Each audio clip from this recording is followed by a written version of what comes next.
Good afternoon, mutants. Welcome to our, week 10, the start of week 10 on Mountain Time at 5. Thanks, everybody. We have a special show today. I'm looking forward to it.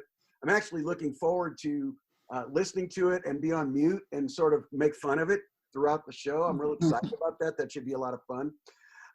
We're still doing great work here in the National Federation of the Blind, National Federation of the Blind of Colorado. We'll have a new Colorado, not National Federation of the Blind, Colorado. I don't think that would be good. It wouldn't be good at all. COVID in Colorado, not good. But we're doing a lot of great work, and I urge you, the next blog is coming out probably tomorrow, Wednesday morning, with some new cool stuff. You're going to like it, I think, and I encourage folks to send stories and articles and ideas. Always, we need stuff for our blind Coloradan. Let's see. We have an exciting, I think you're going to like Thursday. This Thursday, I'm excited about Mike May. Some of you may know Mike. You may know of Mike. He's had an amazing story. There's a book, Breaking Through, that was written about Mike.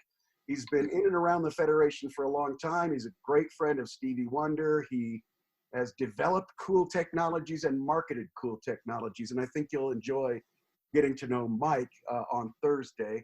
Tomorrow I'm freaking out because it's origami, but we'll have to see how I do it then. But welcome to another Mountain Time at 5, and here's Jessica. Hello. I am so excited for our opportunity to ask Scott lots of questions and get to know things that we never knew about our own NFBCO Colorado State President. We are having an exciting week. In addition to the calls that Kevin mentioned, we'll have a fantastic Workout Wednesday and also a Philosophy Friday where we'll be delving deep into the subject of employment, which is something that we've really been wanting to talk about on one of these calls. So that's going to be a lot of fun. I hope you guys stick around. Before we turn it over to Scott and we kind of explain how this call is going to go just a little bit, I'm going to hand it to Maureen. Hi, guys. Thanks again for joining Mountain Hour. A reminder of our phone number, 303-778-1130, extension 219, and our email address, assistance@nfbco.org. That is assistance@nfbco.org. Kevin Kovacs continues to work hard to get everything up on our YouTube channel. So he is recording these calls and getting them up. You can search National Federation of the Blind of Colorado. You need to spell it all out, and that'll bring you up to our YouTube channel. And if it's not up there yet, just be patient. He works really hard on it, and it will be there eventually. I'm also really looking forward to this call and getting to learn more about Scott. I'm definitely privileged and honored to get to work with Scott on a very regular basis. But I know I'm going to learn a lot more about him this evening, and I'm really looking forward to that. So I will give it back to Jessica for all of the deets of the call. All right, awesome. And Scott, I'm going to turn it over to you in just 1 second for announcements, but I figure I can go ahead and just mention briefly that what we're going to try to do is when we open it up for questions, we are going to give our Colorado family first stab. So we'll open it up to questions from our Colorado family first, and then we will not leave everyone else out, but we do, because this is a great opportunity for us to get to know Scott a little bit better, we do want to give our Colorado family first stab at some of these questions. So if you are not from Colorado and you have questions, if you don't mind hanging tight for just a bit before you raise your hand, that would be very fantastic. And Scott, I'm going to turn it over to you and have you just introduce yourself a little bit before we start the Q&A. Okay, well, thank you so much, Jessica. And I hope your first day of going back to work went okay. Somebody laughed, so maybe it didn't. Yeah, anyway. Not so much. Oh, no, I'm sorry to hear that. Anyway, I'll get more details on that later, I guess. So yes, I don't know where to start this evening. I don't have any other announcements. Everybody's covered the waterfront. Of course, I should say that we're still, of course, promoting our national convention and need people to register for it. It's free. And Easy to do. So please just go to nfb.org/registration and get yourself signed up for the biggest meeting of blind people ever to occur. Our convention anywhere and everywhere is how we're styling it. So I guess I'll just start with my journey into blindness. I went blind at age 10. And until that time, I had, I suppose, a normal childhood. My parents bought a piece of land just outside of St. Paul, Minnesota, in a suburb called Woodbury. At that time, what I do fondly remember as a child is when we moved to the property, I was 3 years old, so it would have been 1971. And Woodbury is now a huge suburb of the Twin Cities, but back then it had less than 5,000 people in a pretty sizable land area.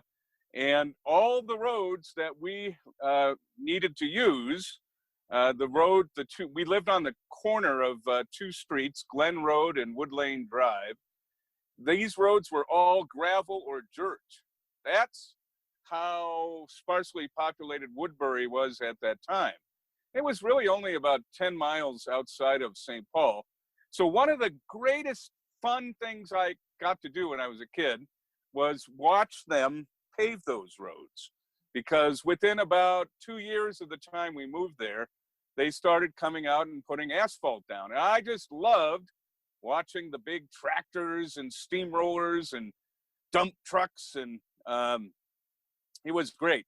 Of course, my parents made us a sandbox, and I had my own Tonka trucks and toys, and I would mimic whatever the guys were doing out there on Glen Road or Wood Lane or whatever they were working on. My parents, I don't know why they did this, but they bought a property that is up on a hill. And if you know anything about Minnesota, it snows there. And when it snows, the snow stays. And I don't know how many times my parents had problems getting up our driveway because, it was icy and snowy. And anyway, those are other childhood memories. I remember many times when I had to help shovel that driveway, which was, about 300 feet long or more. Anyway, that's just a little bit about my early childhood. I went to elementary school and I played sports. I loved baseball, and I played soccer, and I rode my bike around the neighborhood, and I did all the things I guess, you're supposed to do when you're a young kid growing up. So when I was 9, I noted one time that I was having problems seeing out of my left eye. And, I thought for sure it was pink eye at first because everybody was having pink eye at the time and my eye was red. And I went to the doctor and he said, nope, isn't pink eye. They sent me to specialists and they eventually sent me to a retina specialist. They did everything they could for my left eye and it didn't work. I had surgeries, had all kinds of stuff. Ultimately, they had to remove my left eye because it was so diseased and so causing me so much pain. But what they said at that time was, well, there's nothing at all wrong with your right eye. You'll be perfectly fine. And you will see great 20/20 out of your right eye. You'll never know that you're missing a left eye. Well, almost a year later, almost exactly a year later, I noticed the same thing happening to my right eye. And this time, my doctors who were trained at the Wilmer Eye Clinic in Baltimore at Johns Hopkins University said, we don't know what the heck is going on with your eyes, or your eye, in this case, my right eye. So we're going to send you to Wilmer. So my parents and I flew out to Baltimore, and I spent over 2 weeks at the Wilmer Eye Clinic, where they did every test imaginable on me, and they couldn't figure out what was going on other than there was a virus attacking my retina. And they did every test. They did everything from spinal taps to dental x-rays to whatever they could think of. I had been poked and prodded so many times, I started keeping a tally on my door of how many times I got a needle. And, you know, just lines and lines. And then, you know, once you had 10 little straight up and down lines, and you cut a dash through it to indicate a set of 10. And I mean, I just kept, and I put on my door, you know, a big sign, and I drew a picture of a vampire. I said, beware of vampires, because they were coming in and taking my blood all the time. Anyway, it was kind of a miserable couple of weeks. And by the time I left Hopkins, I was legally blind. I had 2300 vision, I think it was. So when I went to Hopkins, I was just pretty much 20/20. And in 2 weeks, I had gone to 2300. And then I came home because they said they've done everything they could. They put me on a bunch of steroids, hoping that would somehow help the problem. And 2 weeks after I got home, and this turned out to be October of 1978, I was blind. And I had light perception for a while, but that went away as well. And ultimately, you know, a few weeks after I went blind, they sent me back to school. And I was lucky in one sense. I always say I was lucky because when I went blind, I did it right. There was no middle ground. So guess what they started teaching me the first day I returned to school? I had a vision teacher, TVI, teacher of blind students. They called them vision teachers then. And I always, even as a little kid, I was wondering, what the hell are they calling this person a vision teacher for? Then she's not teaching me any vision. Now, my first vision teacher was a woman named Sally Indris. And she was wonderful. She really was. She taught me Braille right away, taught me how to use a typewriter right away. They put a cane in my hands right away. So, you know, I got what I needed. I was lucky in that sense. And so the rest of my story is simply that I went through school and I did fine. I actually did pretty well academically anyway. And the only problem I had growing up as a blind kid is I didn't know any positive blind role models, really. All the cool, or what I thought were cool, and they were cool people. All the blind adults I knew were people who were on Social Security and mostly not working. I knew a handful of people who were working in what I know is the Randolph Shepherd program. I just thought these dudes were, running their own businesses. But I didn't know anybody who was a professional. The most famous guy that I knew who was blind was somebody named Dean Spratt, and he was on WCCO 830, the good neighbor to the Northwest. Is what they called themselves. That was the big AM station in Minneapolis. It's still there, still on the air. And Dean, anyway, was blind, and he did the traffic reports. How did he do traffic reports? Well, he had a bank of scanners that he would monitor and get the reports from the police, and he could, monitor the radio calls between the traffic helicopters. And he got on the radio and told us what was going on with the traffic. And he never ever left his house to do his job. They had him hooked up, in his home studio or whatever. So that was the most famous, most successful blind person I knew. Consequently, I had, no idea what blind people, whether they could do more, whether they could pursue professions, whether they could do things that weren't especially carved out for them. I just didn't know.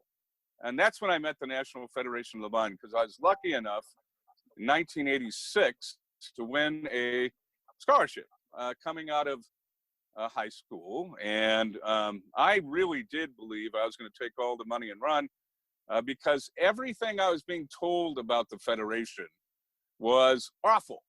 I mean, they told me how radical it was, and these blind people use 8-foot-long canes, and they're really militant.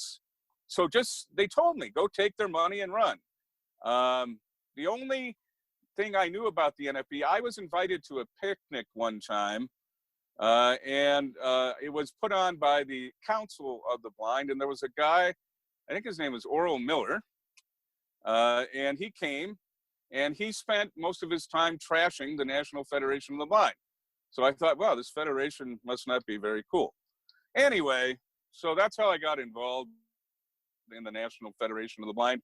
And to say it changed my life radically is a huge understatement. I really did think I was going to go to that Kansas City convention, take the scholarship money, and never go back. But I haven't missed a convention since, and you all know how active I've been in the NFB.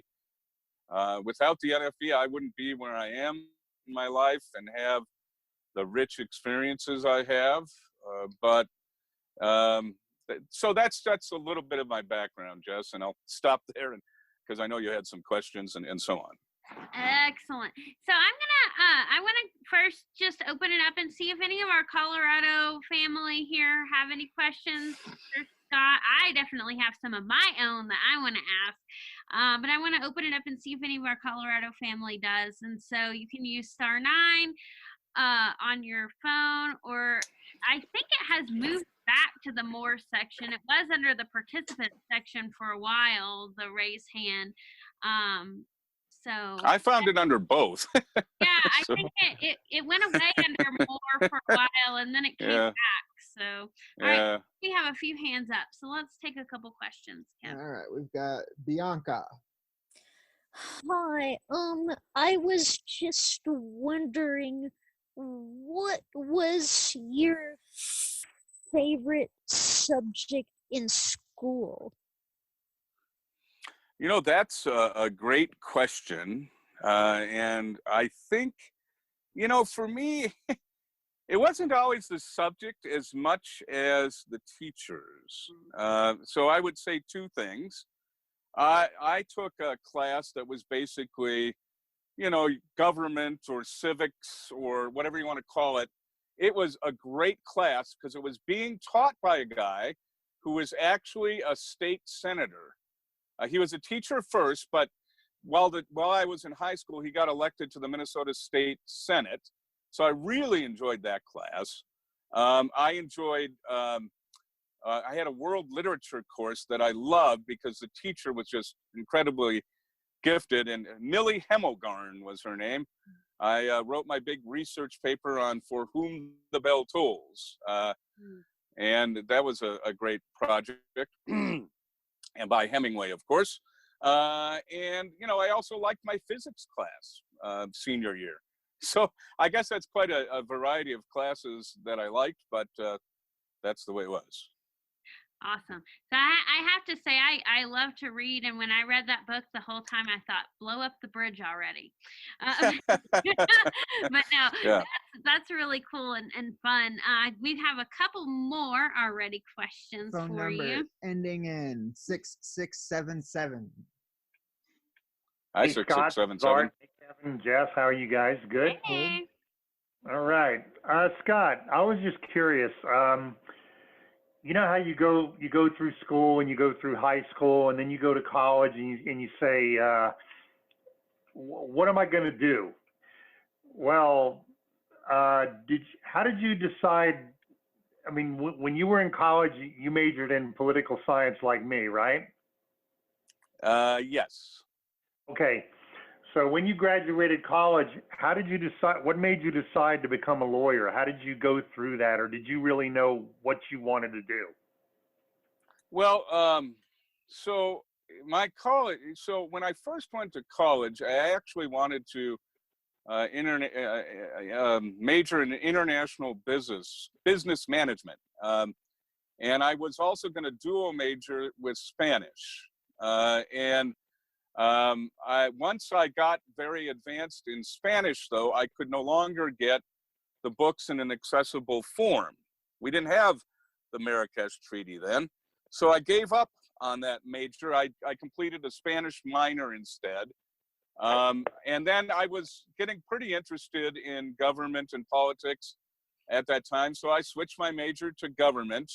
Also had to do with the fact that I was in a class called, I don't remember. It was a freshman symposium, and the teacher was from the government department. I really enjoyed him. So ultimately, I changed my major to government, is what we called it at St. John's, but it's the same thing as political science. So I got my major in that and minors in Spanish and communications. And I did an internship 1 year, my junior year actually, at a law firm, because I was thinking about the law.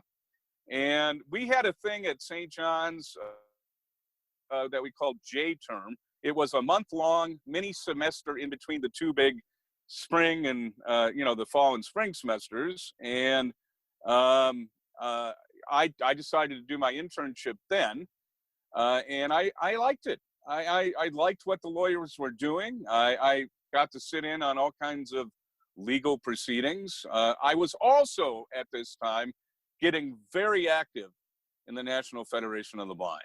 And I met lots of really outstanding blind lawyers.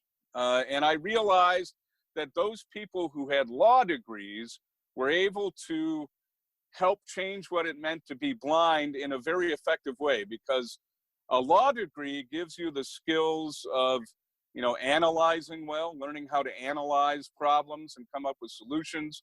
It teaches you to write well, and it also teaches you to speak well. So all of that was attractive to me. So I made the decision I'd go to law school. So right after I got out of St. John's in 1990, I went straight into law school. I didn't take a gap year or whatever people are calling it now. My son, who's 17 and is going to be a senior in high school this coming year, tells me he wants to take a gap year. So he might do that. Who knows? But I told him he's going to have to get a job because, once he turns 18, the rent isn't going to be free here anymore. But anyway, in some ways, I kind of wish I had taken a gap year between college and law school, because quite frankly, by the end of college, I was pretty burnt out academically. But I went right into law school and got through, and the rest is history. My first job out of law school was in 1993. I was hired by Kenneth Jernigan to come out to the National Center for the Blind in Baltimore and help Mr. Gashel work the governmental affairs department. Now we have a department. We've got several people working on our legislative issues. 4, I believe, at least. In those days, it was just Gashel. And so when I got on board and became assistant director of governmental affairs, then it was Gashel and LaBarre. So it was a lot smaller then. Believe me, the Federation, we were powerful, we were strong, we were definitely a factor in the blindness field, but nowhere near the kind of strength, resources, and power that we have now. So anyway, that's 1993 when I went out to Baltimore. Nice. Okay, we got a couple more still. Kartik, you can hit on mute there. Hi, Scott. This is Kartik. I actually had the same question that you just answered, but Rishika here has another question. All right. Yeah. Hi, Scott. Thank you for sharing your story. It was so interesting. My question No worries. is just, in regards to NFB. How have you seen the NFB's identity and just the NFB experience overall change over time? Well, it's a fascinating question, and one that I think about a lot. I think our core identity has not really changed at all. We've expressed it many different ways.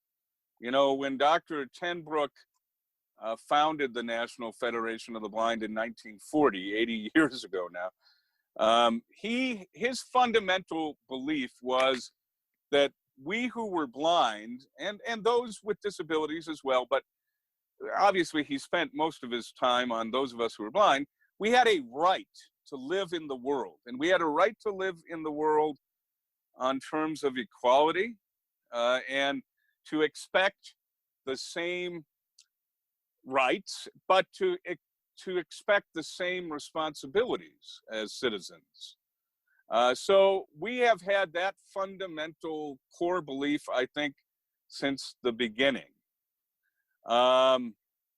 What has changed is our response to the world. I think, you know, for many decades, there were people who didn't like the National Federation of the Blind very much. We were definitely considered a pariah. And constantly then, we were in survival mode. And because we had threats all over the place. So we were, I would say, very reactionary in a lot of ways, responding to this threat or that threat. And so as a result, sometimes I think our positions seemed a little bit more extreme. Now it's very much different. I think we're now accepted as a core part of the blindness field, that our philosophy is the one that everyone else wants to emulate and copy and follow. I mean, look at how many programs out there now say they are using the structured discovery method of teaching blind people. That was considered to be an outlier. That was considered to be wrong. That was considered to be unprofessional 30 years ago. Now everybody says that that's what we do too. And so I think we have the benefit of being speaking from a place of security and having the ability to be viewed as not as rigid or as you know, as doctrinal as we once were. We talked about it, you know, a little over a week ago when we talked about pedestrian signals, audible pedestrian signals, accessible pedestrian signals, and how our you know, how our messaging and how our philosophy on things like APSs has become more nuanced and has changed over the years. But I think at the core of who we are the same organization that started in 1940. In other words, if Dr. Tenbrook were here right now, sitting with us, I don't think he'd be uncomfortable at all, and I think he'd be very proud of what we've developed. And he would definitely see it as an outgrowth of the philosophy that he espoused, that he talked about in the 1940s, 50s, and 60s. Excellent. Who do we have next, Kev? We got Renee. Renee. Hi, how are you? Can you hear me? Yes. Yes. Okay, good. Couple of questions. I wanted to know first, Jessica, are you going to do the questions that were sent in? Yes. Did you send one to assistance@nfbco.org? Whichever email it said. I gave you assistance@nfbco.org and slabarre@labarrelaw.com. I think I did the S. LaBarre. I didn't see any questions come in to assistance. So yeah, and I didn't see a question from you, Renee. So if you'll ask it, that would be great. I apologize. Okay. Thank you. Sure, no worries. Okay, so Scott, I want to know, do you have any hobbies or collections or talents that we don't know about? Hobbies or collections? Now that's interesting. Hobbies. You know, what I like to do is I'm a big sports fan. So this pandemic has been rather challenging in some ways. When I was getting really excited, for example, about the Colorado Avalanche and their a great season and what they could do in the playoffs. And in fact, Renee, I'm wearing right now my brand new Colorado Avalanche jersey that my wife got for me at Christmas. And so I'm a big Avs fan. So I like sports. I like live music a lot. I don't go out and get enough of it. I need to be doing more of that. But I love reading. I love reading books of all kinds, from fiction to nonfiction. collections. I'm not much of a collection kind of guy. I mean, things are just things to me mostly. And I guess the only collections I have to some degree is, I do have some of my favorite, shirts, like my Avalanche shirt, for example. And then was there another question? Talents. Do you have any hidden talents Oh. we don't know about? Like, I didn't know that Mark Riccobono played a guitar and sang. So do you have anything like that?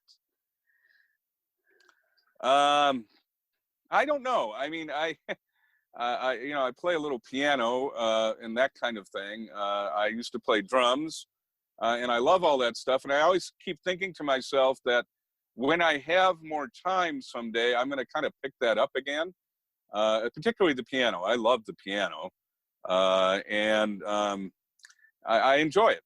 And I really enjoyed it when my kids were taking piano lessons. They don't anymore. But I definitely saw in Alex, for example, a real talent that he could have pursued, but anyway, decided not to. But I would say that that's maybe something that I have. Okay. Thanks. Awesome. So I think that's all for our Colorado questions. So I want to open it up to some of our other friends to see if they have questions for us. So if you do *9, or Alt-Y, or under the more section on your phone. All right. Russ Davis. Hey, thank you so much. Hey, Scott, this is Russ in Florida, and we've gotten to meet a couple times at Washington seminar, so it's great to hear you on the call here. Thank you. So this is actually going to work as a follow-up to what we just heard from Renee, and thanks for letting me be on the calls, y'all. I appreciate it. So, Scott, to learn a little more about you, what is it that you are just awful at? There's got to be something that you're just terrible and you wish you weren't, but you always will be. I love the other stories. Going through school is great, and the law degree and the NFB and the leader of the affiliate out there. There's got to be something that you're just terrible at. Well, for example, Russ, tomorrow there is origami, and I am terrible at anything resembling projects like that. But if it has to do with, fine motor control and putting things together with your hands, I'm awful. I mean, I'm sure that if I tried tomorrow's project, if I got a piece of paper and did whatever they're going to tell us to do tomorrow, whatever it's supposed to become would turn into like a giant paper snowball. It would be a mess. So that's one thing I'm awful at, is anything having to do, like building gingerbread houses. I'm awful at it. And so that's the answer to that question. Thanks for playing along. I appreciate it. No worries. Awesome. You wouldn't want me to be your surgeon, in other words. If I were doing brain surgery, I'd just, I'd carve the whole thing up, and you wouldn't have a brain anymore. But I'm glad you're a lawyer then. Yes. I'm interested to know, Scott, about one of your favorite cases that you've ever worked on. Well, Jess, I was thinking about that because you had put that out there, and my favorite case was actually not one that I was the lawyer on. I was a plaintiff. Oh. And the reason that is, it has to do with the Valley Fair issue that some of you may be aware of. In the 1990s, the early 1990s, Valley Fair, which is an amusement park in Minnesota, it is a part of the same company as Cedar Point, which is in Sandusky, Ohio, or wherever. It's the same company, or at least it was. And Valley Fair, was a standard amusement park, big roller coasters and all kinds of other rides and all that. And they had a policy that if you were blind, you had to be accompanied by a responsible adult. Oh. And a responsible adult was defined as anyone who was 48 inches taller or more. So wow. So now my good buddy Curtis Chung discovered this policy when he went to Valley Fair with his daughter, and they declared his daughter, who was 12 at the time, his responsible adult. Wow. And that when he tried to get on a ride without her, they wouldn't let him. So one night, one Sunday afternoon into evening, 9 of us from the NFB of Minnesota, I was in law school at this time, we went to Valley Fair. We didn't have sighted folks with us, and they were telling us that they weren't going to let us ride. So we got on one of the rides. It was called the Corkscrew, and it's one of those rides. It's a roller coaster, but it goes upside down a lot and does a lot of loops. And so we all got on the ride, and they wouldn't let it go. And they said we had to have responsible adults, and they were going to call the police, and we still didn't move. And then what happened is the crowd. Now we had planned this all. We had planned this all out, of course, and there was a reporter from Minnesota Public Radio who went with us on this adventure, and it was great because we had the crowd on our side. The people that were behind us in line started, yelling, "Let them ride! Let them ride!" And eventually what happened is the manager of the park came out to the ride, and he said, "All right, we're going to make it an exception. We're going to let you ride, but you have to know what's going to be happening to you. So this ride performs a double helix loop," and he went on and on and on, because one of their arguments was because we could not see, we would not be able to anticipate the motions of the ride, and therefore that would create a dangerous condition. So he wanted to make sure that we knew what we were going to be experiencing so we could prepare ourselves. And they let us go, and they they let us go through the park the rest of the evening with security guards in tow, and described verbally every ride. Wow. And what was fun about that case, Jess, is we filed a complaint with the Minnesota Department of Human Rights. They took it, they litigated it, and when I was in law school, I was deposed. Somebody, the lawyer from the biggest law firm in Minneapolis took my deposition, and it was just fascinating being deposed as a law student. I did my very best to make his afternoon miserable. Because I kind of, a little knowledge is very dangerous. By that time in law school, I had some litigation courses, and I kind of knew the game. Anyway, it was not only fun from a perspective of, being a law student and seeing how the process works firsthand. It was awesome because we changed the law, and we won that case. And it was exciting to be part of that. Now, I've had lots of great cases in the NFB. I have over the years, and I've had my favorite thing about the cases, though, are the people. Some of the clients I've had are just great people, and some of them are great friends now. For example, Everett Bacon is a good friend of mine. The way he got in the NFB is through a legal case. I represented him against Blockbuster. Do you guys remember Videos? Yeah. Anyway, yeah. He managed a Blockbuster, and as he lost more vision, they fired him. So anyway, so I got to do that case, and as a result, Everett got very involved in the National Federation of the Blind. And I've had all kinds of cases. I loved my case against Daimler Chrysler in Indianapolis. We represented a guy named Lee Martin, who's now second vice president of the NFB of Indiana, and a big, huge Newsline advocate. And anyway, he was working in a foundry. His job was relatively pretty simple. It was an assembly line kind of job. He, was a safety coordinator. He was well respected. But as soon as he went blind, they fired him. Why?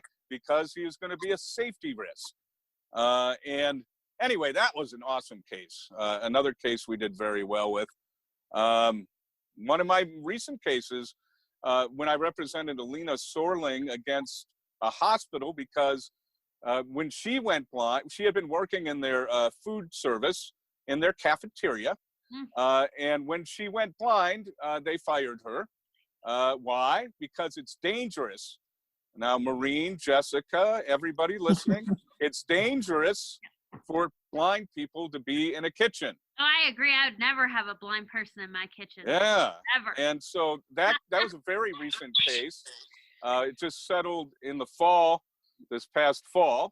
That was one of my favorite cases. So anyway, there you go. Excellent. We've got a couple more questions. I've got questions all day, but I'm gonna give some Maureen. Oh, you know what? Here's another one. I got to say, I represented a blind woman who was running a nursing home. Well, she wasn't blind when she started running a nursing home, but when she started losing her vision, they fired her. They said she would be a direct threat to the patients in the nursing home because she would not be able to recognize red swatches on patients' buttocks. Oh. Wow. They literally put that as a defense, that because as the administrator of the nursing home, she wouldn't be able to go around and look at people's rear ends. Yeah. Anyway. Maureen. Okay, thanks, Scott, for doing this. And I just want to say thank you personally for me so much, because hearing about these cases, not only was it entertaining, but it really just drives home the fact of what the National Federation of the Blind does for us and what you are personally doing for us. Especially the amusement park thing. For us now, I don't have to worry about going to an amusement park and being so degraded like that my child is my adult attendant. I mean, oh my God. Yeah. So I just appreciate you so much, and it makes me just remember and know why I'm a member of the National Federation of the Blind. But my question is that I would love some advice for everybody on the call on how to jump in and get involved. I think I hear, and all of us here, right, sometimes I want to be involved, but I don't know what to do. How do I jump in? Who do I reach out to? And it would be great just to have some advice from you on how to do that. Well, I don't think it's all that complicated, in the sense that, if there's something you like to do, if there's something that you're good at. For example, some people love talking on the phone and making phone calls and being part of a welcoming committee. Volunteer to do that. If you like fundraising, volunteer to do that. Ask your chapter president or your, division president or whoever, a state board member, what jobs are there? What can I help with? The other thing, and this happens a lot in the NFB, and we encourage it. If you have an idea, you think something would be good and you would like to manage it, then you should volunteer. These Zoom calls that we've been doing, these Mountain at 5 calls, it was because we had the idea. Jessica and Maureen said, hey, let's do it. They volunteered, and look how good this has turned out. So if you have a good idea, don't think you have to keep it to yourself. And raise the idea, see if there's interest, and if there is, go for it. We never want to discourage people from helping out and doing something they're passionate about. And so that's, I guess, what I would say, generally speaking. Thank you for that, Scott. And I think it's important that we hear this from you, and often time to time, just hear it, and for all of us to remember that, we can approach leaders with our ideas and our thoughts. I know it seems like easy and that it's not very complicated, but I remember when I joined the NFB, I was new to being blind and I wasn't a confident person. And so I felt intimidated jumping in, and I felt nervous sharing my ideas. So thank you for sharing Yeah. your advice. Yeah, I mean, you know, and for example, you know, sometimes one of the ways we set policy in the National Federation of the Blind is through our resolutions, whether at a state level or national level. And people have said, well, I think, you know, I've got this idea and I'd really like a resolution on it. And, you know, we'll say to folks, yes, absolutely, bring that resolution. Don't worry about having to write it as resolutions are sort of normally written. We'll help you write it. And I encourage people to bring those issues that are important to them to the front. And we've had members do that, and it's great. Cool. Thanks, Scott. All right. We've got Kartik. Hi, Scott. This is Kartik again. I was curious, do you have a favorite book that you have read or a favorite movie? And if so, you know, if you can tell us why it's your favorite. Favorite book. There's so many books. I have to think about that a little bit. But, you know, one of my favorite movies of all time is The Dead Poets Society, which featured Robin Williams, a 1989 film. I really liked that movie. You know, a movie that I saw the last couple of years that I really enjoyed was The Green Book. If you've never, you know, seen that movie, you need to. I think it won the Oscar, right, in 2018. And books. I'll have to think about the books. I mean, I've read a lot of books. You know, recent times, one of my favorite set of books is Ken Follett wrote a trilogy of books about the 20th century. One that basically covered World War I era, and then World War II era, and then the Cold War era up through the end of the century. I really enjoyed those books because what Follett does in them is it's historical fiction. All of the events are real, like, you know, the Berlin Wall coming down and that kind of thing. But the people that he invents that take part in it, of course, are fictional. But it's very realistic. Anyway, I enjoy books like that. So there you go. Excellent. Renee. Okay, hi, it's Renee again. Excuse me.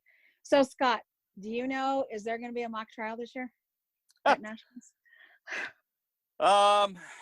We're talking about it, Renee, and we got to make a decision soon. You know, part of the ambiance of the mock trial is the audience, right? And Sure. having sort of the interaction and energy of the audience. And, you know, you try a joke and it really doesn't go anywhere, but then you shift gears, try another one, and you get people to laugh, and that maybe leads to something else. So I don't know how we would do it. It would involve some, you know, logistics in terms of managing the witnesses and the actors, if you will, the lawyers and other folks. I don't know, but we have to make that decision. I'm getting that question a ton. Because it's fun. Yeah. I know it's fun. It's also, you know, it in normal years, believe it or not, it's a fair amount of work to put it together. And it's also, this year would be even more daunting, I think. And I don't, so the answer is, I don't know yet. Stay tuned. I did want to jump in and say that Scott, people don't know this, I'll bet. Scott's a big space guy. He'll sit there and watch NASA TV, and if you ever fly with Scott, he can give you the lowdown on the wingspan and where we're sitting and yada yada. So Scott didn't talk about that, but in terms of a hobby, I would say, Scott, that's a significant one that you've sort of passed on to your son as well. You know, you're right about that, Kevin, and I don't know why I forgot that. I love anything having to do with space and aviation. for example, the most, well, Boeing's most recent plane is the 787 Dreamliner. Here we go. I just fascinated with that plane because it was the first plane to be built mostly out of composite materials and not aluminum. And I've watched some really long documentaries and read stuff about the 787, flown on them a few times. They're a great aircraft, by the way. Anyway, so yes, Kevin, and you're right. My son, Alex, is looking into aerospace engineering programs. And so, yes, I love aviation. Thank you, Kevin. And by the way, speaking of the mock trial, Kevin has been one of our best witnesses over the years in all the various roles that he's played, from a lech to, an owner of a multi-billionaire owner of corporations. I played a lech, and then the other stretch for me is when I played a lech. Yeah. All right. I love the mock trials. They are fun. Bianca? Yes, I have another question. What has been your best moment in your life so far? Well, yeah, no, when you do something like best, then you whatever other events kind of are to the exclusion of that. I will tell you that 2 of the best moments in my life were the birth of our children. Alexander was our first, and his birth was rather dramatic. Anahit was going through a normal labor, but then we noticed that Alexander's oxygen level went way down whenever Anahit was trying to push.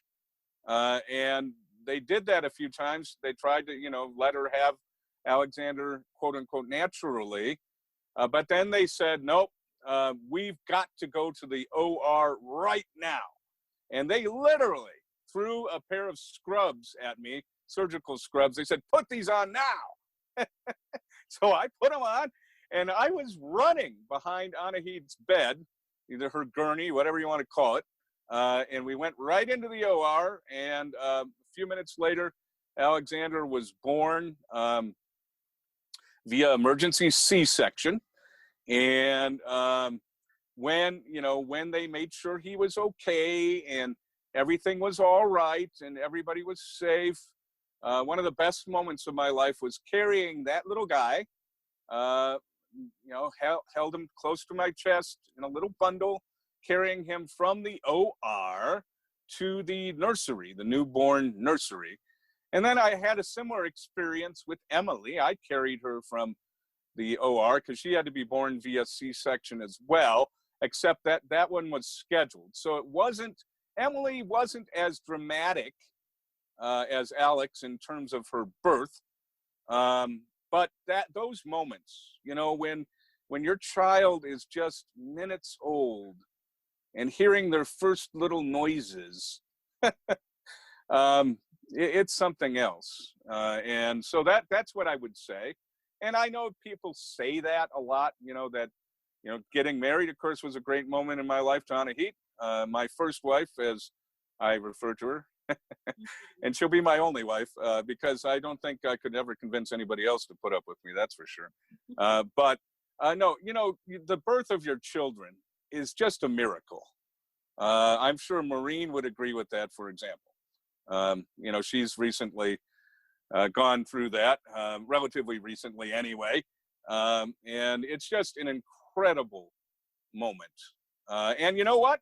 They're still doing okay. Now, roles have been reversed. I would say Emily is now more dramatic than Alex. But Alex sure came into the world with a bang. Marianne. Hi, Scott. I have a question and sort of putting it out there kind of a thing. If you would like any brainstorming help or something to figure out how to work out mock trials as far as theater, how to put a small audience in there, and some things you can do to sort of get your actors and kind of some jokes and things together, I would be more than happy to help out in that regard. Sure. And as a question, how do you feel about legal procedurals in novels and like the Grishams and all that kind of stuff, the David Baldacci ones and so on that are out there? Well, I mean, it depends, right? Some of them are great. Some of Grisham's books are very entertaining. You know, they take a lot of license and do a lot of shortcuts. But most of what they do in those books, or at least Grisham, is fairly accurate. I really enjoyed, for example, his most recent, I don't know if it's most recent anymore, but he wrote a book called The Guardians, which I thought was pretty fun. But my favorite book of Grisham, this, you know, is one of the better books I've ever read, is A Time to Kill, which was his first novel. It's an interesting how many times an author's first novel will be their best. And I think A Time to Kill is Grisham's best work. Not The Firm, not all those other ones. They're all, you know, entertaining and good, but A Time to Kill was really captivating. All right. Well, we are at 57 after, and I see one more hand that we have up. Kev, you can unmute. Yeah. Oh, I didn't know we were getting that late. I was just going to say his best work is A Painted House. Well, that's a fun one. Yeah, but I don't think it's his best one.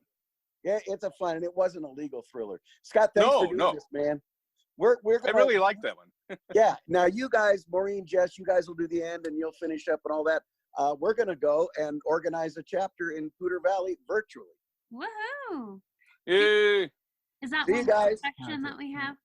Okay, fantastic. Well, I think that is the end of our questions that we have. Scott, is there anything else that you would like us to know that maybe we haven't thought to ask about yet? Nothing immediately comes to mind. I guess I just want people to know, you know, how much I appreciate everyone's support and the work everybody does in the National Federation of the Blind. It's become even more poignant and powerful to me during this global pandemic and tragedy that we're living through. I want you to know that, you know, I love everybody. I love all of you. My family is a big part of the Federation family, and we love the NFB. So those are things I guess I would want to close on. And, you know, let's just keep building the National Federation of the Blind. Let's keep riding the road all the way to first-class citizenship, to freedom. I think we've been doing a great job, but there's still a long way to go, and we need everybody's help to get us there. So, well, thank you very much. And I know in Colorado, I feel so lucky that you are my state president, and I know that everyone else feels the same. So thank you so much, and it's been fun getting to get to know you better tonight. Well, thank you, Jess, and thank you, Maureen, Kevin, everybody, all the Kevins, for continuing to do these. Week 10, can't believe we're at week 10. We don't know how much longer we're going to do these, or if we'll start spreading them out a little bit more, but thank you, everybody. It's been great. Thanks, guys. Have a good night. Bye. Thanks, everybody. Thank you, Scott. Bye. Bye. Bye.